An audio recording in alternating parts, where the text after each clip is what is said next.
porque reprendiéndolos dice: He aquí vienen días, dice el Señor, en que estableceré con la casa de Israel y la casa de Judá un nuevo pacto, no como el pacto que hice con sus padres.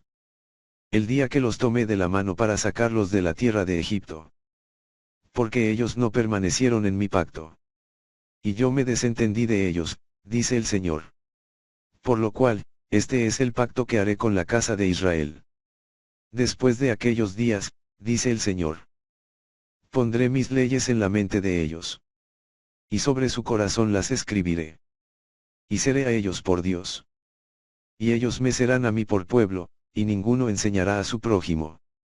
Ni ninguno a su hermano, diciendo, conoce al Señor. Porque todos me conocerán. Desde el menor hasta el mayor de ellos. Porque seré propicio a sus injusticias. Y nunca más me acordaré de sus pecados y de sus iniquidades.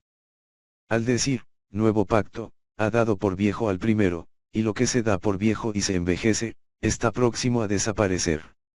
Ahora bien, aún el primer pacto tenía ordenanzas de culto y un santuario terrenal. Porque el tabernáculo estaba dispuesto así, en la primera parte, llamada el lugar santo, estaban el candelabro, la mesa y los panes de la proposición.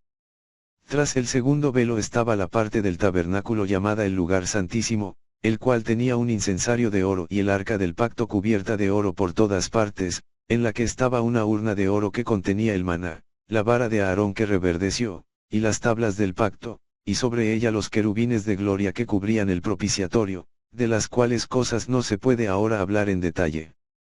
Y así dispuestas estas cosas, en la primera parte del tabernáculo entran los sacerdotes continuamente para cumplir los oficios del culto, pero en la segunda parte, solo el sumo sacerdote una vez al año, no sin sangre, la cual ofrece por sí mismo y por los pecados de ignorancia del pueblo, dando el Espíritu Santo a entender con esto que aún no se había manifestado el camino al lugar santísimo, entre tanto que la primera parte del tabernáculo estuviese en pie.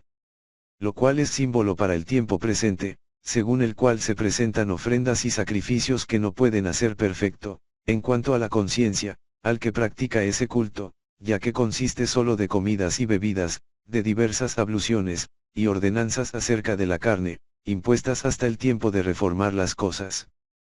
Pero estando ya presente Cristo, sumo sacerdote de los bienes venideros, por el más amplio y más perfecto tabernáculo, no hecho de manos, es decir, no de esta creación, y no por sangre de machos cabríos ni de becerros, sino por su propia sangre, entró una vez para siempre en el lugar santísimo, habiendo obtenido eterna redención. Porque si la sangre de los toros y de los machos cabríos, y las cenizas de la becerra rociadas a los inmundos, santifican para la purificación de la carne, cuanto más la sangre de Cristo, el cual mediante el Espíritu Eterno se ofreció a sí mismo sin mancha a Dios, limpiará vuestras conciencias de obras muertas para que sirváis al Dios vivo. Así que, por eso es mediador de un nuevo pacto, para que interviniendo muerte para la remisión de las transgresiones que había bajo el primer pacto, los llamados reciban la promesa de la herencia eterna. Porque donde hay testamento, es necesario que intervenga muerte del testador. Porque el testamento con la muerte se confirma, pues no es válido entre tanto que el testador vive. De donde ni aun el primer pacto fue instituido sin sangre.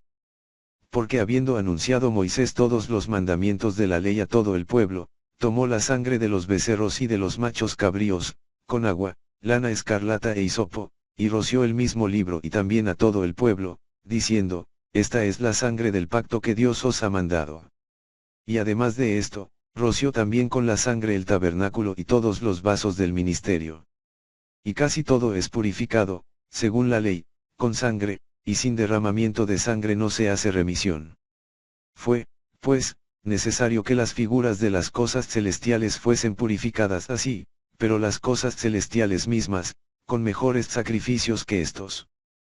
Porque no entró Cristo en el santuario hecho de mano, figura del verdadero, sino en el cielo mismo para presentarse ahora por nosotros ante Dios, y no para ofrecerse muchas veces, como entra el sumo sacerdote en el lugar santísimo cada año con sangre ajena. De otra manera le hubiera sido necesario padecer muchas veces desde el principio del mundo, pero ahora, en la consumación de los siglos, se presentó una vez para siempre por el sacrificio de sí mismo para quitar de en medio el pecado. y de la manera que está establecido para los hombres que mueran una sola vez, y después de esto el juicio, así también Cristo fue ofrecido una sola vez para llevar los pecados de muchos, y aparecerá por segunda vez, sin relación con el pecado, para salvar a los que le esperan. Porque la ley, teniendo la sombra de los bienes venideros, no la imagen misma de las cosas, nunca puede, por los mismos sacrificios que se ofrecen continuamente cada año, hacer perfectos a los que se acercan. De otra manera cesarían de ofrecerse, pues los que tributan este culto, limpios una vez, no tendrían ya más conciencia de pecado. Pero en estos sacrificios cada año se hace memoria de los pecados, porque la sangre de los toros y de los machos cabríos no puede quitar los pecados. Por lo cual, entrando en el mundo dice, sacrificio y ofrenda no quisiste, mas me preparaste cuerpo. Holocaustos y expiaciones por el pecado no te agradaron. Entonces dije, he aquí que vengo, oh Dios, para hacer tu voluntad, como en el rollo del libro está escrito de mí. Diciendo primero, sacrificio y ofrenda y holocaustos y expiaciones por el pecado no quisiste, ni te agradaron, las cuales cosas se ofrecen según la ley, y diciendo luego, he aquí que vengo, oh Dios, para hacer tu voluntad, quítalo primero, para establecer esto último.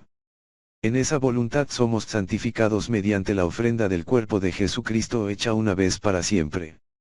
Y ciertamente todo sacerdote está día tras día ministrando y ofreciendo muchas veces los mismos sacrificios, que nunca pueden quitar los pecados, pero Cristo, habiendo ofrecido una vez para siempre un solo sacrificio por los pecados, se ha sentado a la diestra de Dios, de ahí en adelante esperando hasta que sus enemigos sean puestos por estrado de sus pies, porque con una sola ofrenda hizo perfectos para siempre a los santificados.